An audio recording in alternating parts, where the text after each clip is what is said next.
common objections to slow release fertilizer, or one of the greatest myths, is that the bag price is too high, and that's why folks won't go that route.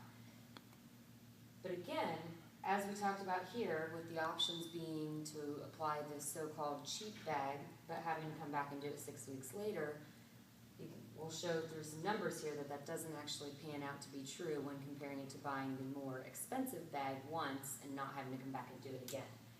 So, example, you might have an all quick release fertilizer that costs around $18 a bag. So you spend that in week 1, and then you spend it again in week 6. So you've spent $36 total, not to mention the labor that you paid somebody to go out and apply it, the time just getting it transported from place to place, all the kind of added costs, and the extra mowing because it's growing like crazy during those weeks. So a lot of intangibles in there also.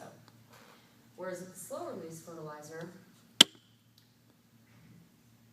this bag might cost more like $26, $28, but you're spending that one time, saving $10 minus all the labor costs in addition to the $36 you'd spend having to do it twice.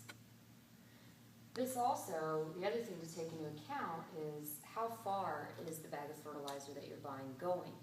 Typically, not always, but a lot of your quick release fertilizers have less nitrogen in the bag, and the reason being, if that number is too high and none of it is slow release, that's a lot of immediate, and it's kind of what they call a hot fertilizer.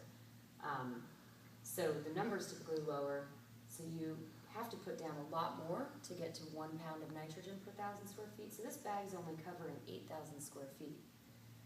Versus a product with more nitrogen, 24 versus 16, that bag is going to get you 12,000 square feet. So another 50% more coverage, so you're actually buying fewer bags as well.